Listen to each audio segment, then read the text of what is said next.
Many synthetic insulation materials release hidden toxins over time, like VOCs and formaldehyde.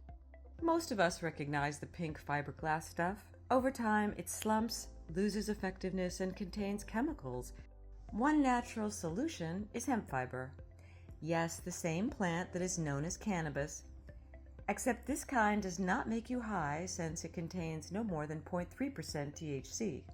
I discovered hemp insulation at a recent green building conference. What stood out to me was its performance, sustainability, and health benefits. So it's very low embodied carbon footprint, very low energy to produce, of course regenerative to farmers who are producing this crop. And it's very easy to install, right? You can touch it, you can rub it, you're not at risk for any abrasion, not harmful to be exposed to. The biggest complaints you can get about your insulation is it's not a strong fit inside the cavity, so it ends up slumping over time. Right. And when you slump your insulation, you create a path for the air. This is our cavity insulation. What you're looking at is hemp wool. It's basically a one-to-one substitute for fiberglass insulation, mineral insulation, or even a spray foam cavity insulation. So it's very energy efficient, has great thermal mass, ability to absorb sound. A few months later, I find myself in southern Idaho. So I'm curious to learn about the hemp insulation. On a winter day in the high mountain desert, Trent Baker, Hempitecture's plant manager, walked me through the manufacturing process. The hemp hurd is what we really don't want in it. It's a byproduct of it. You mean like the tough stuff? Mm-hmm. It's the core of the of the hemp plant. So you get the hurd, and what we do is we send the product goes through a decortification process, which is trying to take this out. One thing you'll see on our other product is that there's a bunch of different colors and different fiber lengths, and this is much better product. It doesn't have that hurd in it, and this is the product we really want. So, and it comes in these big old bales. And we send it through a bale opener. We have 3 bale openers, and we can program those bale openers to process percentages. So 60%, 80 or 8%, and 42%.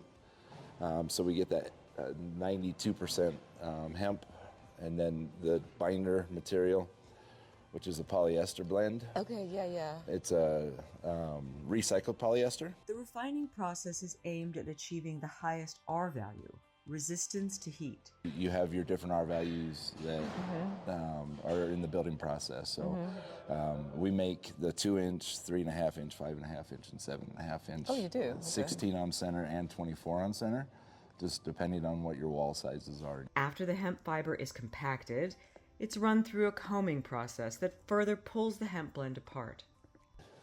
This is the cooling section of the oven and goes into our cutting unit. Just goes through there, pushes through, and on the back side of that's a guillotine.